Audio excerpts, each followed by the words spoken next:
Halo guys, selamat sore.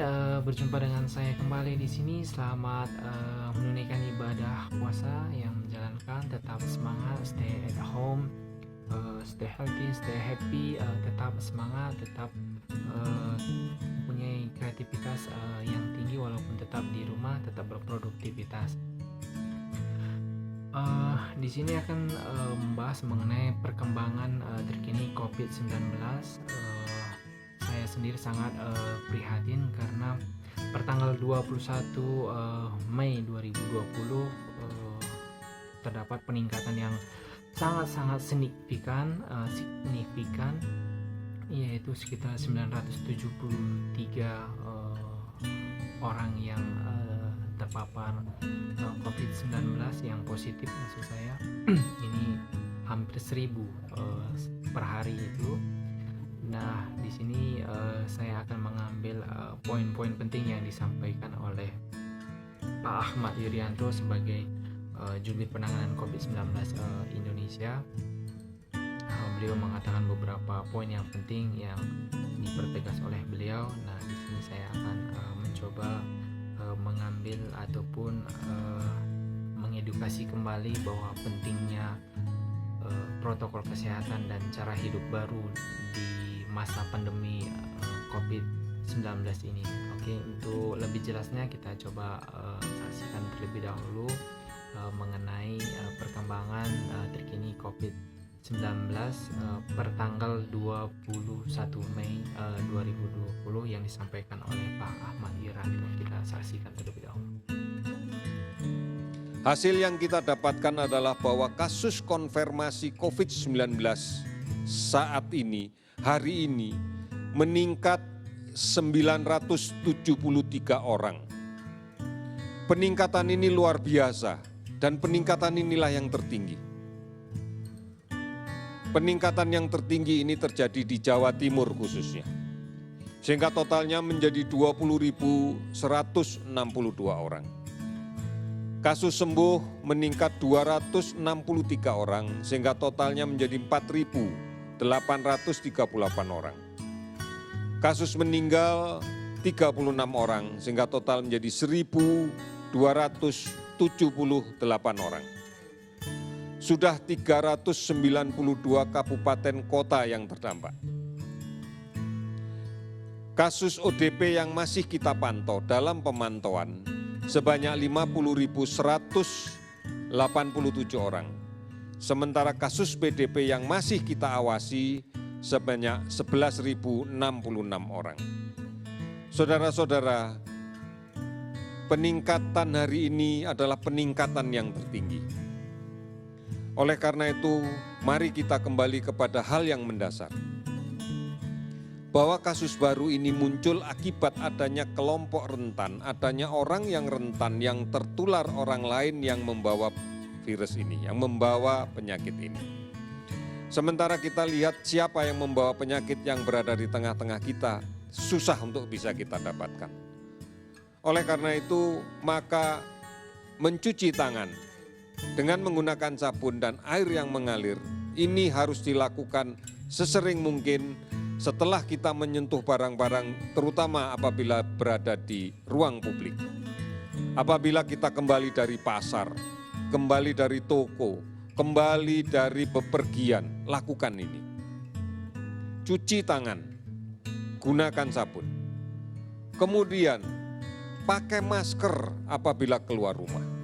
Kita tidak pernah tahu siapa yang sakit di luar rumah. Hindari berkumpul, jaga jarak setidaknya 1 meter. Dalam situasi sekarang di mana kebutuhan-kebutuhan untuk hari Lebaran sangat dekat, maka hati-hati dan cegah. Kita bisa mengatur untuk secara bergiliran, bergantian menuju ke toko, menuju ke warung dengan tetap memperhatikan jarak 1 meter. Ini adalah upaya bersama yang harus kita laksanakan bersama-sama. Dan inilah peran siapapun untuk saling mengingatkan. Oleh karena itu, bepergian bukan sebuah pilihan. Karena akan makin meningkatkan risiko untuk tertular penyakit ini. tidak mudik. Sekali lagi, tidak mudik. Oleh karena itu saudara-saudara sekalian, mari di dalam situasi yang semakin sulit ini kita harus bergandeng tangan. Kita harus memahami permasalahan secara benar. Kita tidak mudah lagi terprovokasi oleh berita-berita yang tidak bisa dipertanggungjawabkan. covid19.go.id telah menyiapkan berita yang cukup. Kemudian call center 119, akun media sosial @lawancovid19, kemudian Halo Kemkes, aplikasi online dan layanan telemedicine yang lain, dan juga ikuti berita terkini yang secara rutin disiarkan tiap hari oleh TVRI dan RRI, dan juga disebarluaskan oleh televisi dan radio swasta lainnya. Oleh karena itu saudara-saudara sekalian, inilah saatnya kita berperan, inilah saatnya kita berpartisipasi dalam pengendalian COVID-19. Mari kita lindungi diri kita sendiri, mari kita lindungi keluarga kita, mari kita lindungi lingkungan kita. Hanya dengan cara ini kita bisa melindungi Indonesia. Oleh karena itu, optimisme, disiplin, dan kemudian bekerja sama yang terus-menerus adalah kunci untuk melawan COVID-19 ini. Kita bisa dan pasti bisa. Oke, terima kasih yang sudah menyaksikan update terkini perkembangan COVID-19 yang disampaikan oleh Pak Ahmad Yuryanto sebagai Jubir Penanganan COVID-19 Indonesia. Poin penting yang saya akan ambil beberapa dari yang disampaikan beliau, yaitu kita tetap mengikuti arahan pemerintah, baik itu arahan dari Presiden tidak mudik. Nah, hashtag tidak mudik itu kita pertegas bahwa itulah bukan salah satu untuk memutus rantai COVID-19 ini. Kita ketahui bahwa menjelang Idul Fitri ini pasti akan ada lonjakan yang mudik, baik itu dari perkotaan kembali ke perkampungan ataupun kampung halaman mereka. Nah, ini yang akan dikhawatirkan akan ada lonjakan yang lebih tinggi lagi mengenai terpaparnya COVID-19 ini. Tapi kita doakan semoga tidak ada, semoga kedepannya perkembangan COVID-19 ini semakin membaik, maksudnya semakin menurun akan terpaparnya COVID-19 ini. Nah, beliau mengatakan bahwa jikapun kita untuk berpergian ataupun keluar rumah, tetaplah mematuhi protokol kesehatan. Ini sangat penting. Apa saja sih protokol kesehatan yang disampaikan atau dihimbau beliau untuk dilaksanakan oleh semua orang? Yang pertama yaitu menjaga jarak, social distancing. Ini juga sangat berpengaruh besar. Yang kedua itu memakai masker jika keluar rumah ataupun tetap digunakan dimanapun berada. Ini sangat membantu kita juga untuk menjaga imunitas. Yang berikutnya itu mencuci tangan menggunakan sabun dan air mengalir. Ketika kita berada di luar ruangan ataupun bepergian, sebaiknya setelah pulang mencuci tangan. Itu sangat penting, baik itu dari pasar, dari tempat-tempat umum. Itu sangat dianjurkan untuk mencuci tangan dengan sabun. Yang berikutnya adalah menghindari kerumunan. Ini sangat fatal karena kita lihat bahwa pertanggal 21 Mei tersebut banyaknya orang yang berpergian berbelanja ke mall ataupun ke pasar. Ini yang membuat tingginya tingkat yang terpaparnya positif COVID-19 ini. Itu kita akui. Jadi kedepannya agar masyarakat tetap aware, tetap waspada terhadap COVID-19 ini bukan main-main. Ini sangat serius, jadi kita harus serius juga untuk menangani ini. Kemudian peran serta di masyarakat ataupun baik itu tokoh formal non formal ini sangat penting. Tokoh formal itu sebagai tokoh pemerintahan dan non formalnya itu baik dari tokoh masyarakat, tokoh agama, tokoh keluarga ataupun kepala keluarga maksud saya, ini sangat penting untuk mengedukasi. Misalnya di tokoh masyarakat, mereka menghimbau kepada masyarakat untuk menaati protokol kesehatan. Baik juga tokoh agama, sehingga ketika baik sekarang itu adalah beribadah, misalnya by live streaming misalnya. Nah itu juga banyak tokoh agama menganjurkan atau menghimbau untuk tetap menjaga kesehatan, untuk tetap melakukan protokol kesehatan. Ini sangat membantu pemerintah untuk melaksanakan protokol kesehatan ini. Protokol kesehatan ini adalah merupakan cara hidup baru di dalam masa pandemi ini. Jadi ini sangat efektif nanti ke depannya jika kita mentaati semua protokol kesehatan tersebut. Nah, kepala keluarga ini sangat penting karena inilah basis paling utama di tengah-tengah keluarga, sehingga kepala keluarga mengedukasi yang di dalam keluarga tersebut bahwa pentingnya kesehatan, pentingnya memakai masker, pentingnya mencuci tangan sesering mungkin. Ini juga harus dianjurkan dari kepala keluarga tersebut. Ini merupakan adalah pola hidup bersih. Jadi pola hidup bersih itulah yang harus dianjurkan di masa pandemi ini. Jadi masyarakat diwajibkan menggunakan masker jika keluar, mencuci tangan jika dari pusat pasar, dari tempat-tempat umum. Setelah itu mencuci tangan dengan sabun. Kemudian pentingnya kita saling mengingatkan, baik itu di tengah-tengah masyarakat.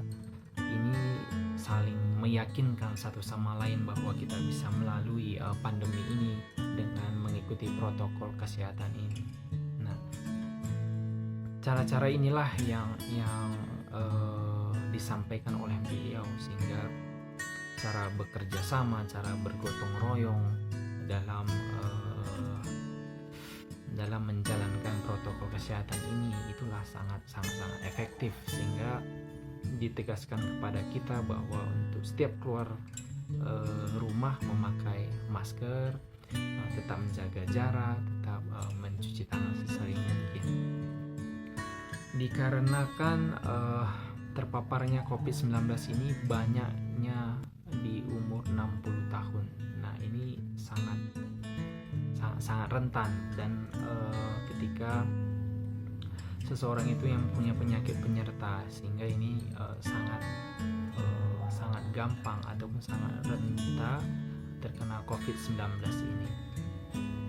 Dan saya di sini juga akan sampaikan bahwa update terkini di tanggal 21 Mei 2020 itu bahwa adanya peningkatan yang signifikan. Jadi kita juga sangat prihatin adanya 973 yang terkena positif COVID-19 ini, sehingga totalnya per tanggal 21 Mei 2020 itu mencapai 20.162. Kemudian itu ada 263 yang sembuh, sehingga total yang sembuh per tanggal 21 Mei itu ada 4.838. Kemudian yang meninggal itu ada 36, sehingga totalnya menjadi 1.278. Jadi melihat peningkatan yang terpapar positif COVID ini menjadi concern kita. Maksudnya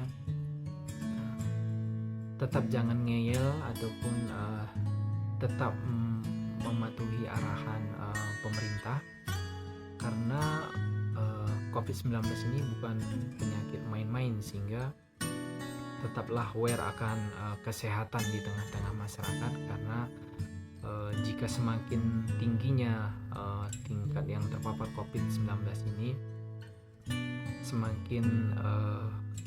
semakin lamanya akan memutus rantai COVID-19 ini, karena jika yang dirawat itu semakin banyak, untuk tenaga medis kita tidak memenuhi itu, sehingga ini akan menjadi masalah penting ke depannya, sehingga tenaga medis tidak dapat menampung atau menangani semua pasien ini, sehingga adanya kesadaran dalam masyarakat, sehingga ini bisa menekan angka terpaparnya setiap hari. Ini sangat concern kita, sangat penting untuk kita sampaikan seperti itu. Dan untuk yang ke pasar ataupun toko, alangkah baiknya lah dilaksanakan ataupun dibuatkan jarak antara si pembeli, dan sebisa mungkin kalau bisa itu bergiliran sehingga tidak ada kerumunan, sehingga ini akan menyebabkan sangat bahaya untuk terpaparnya COVID-19 ini.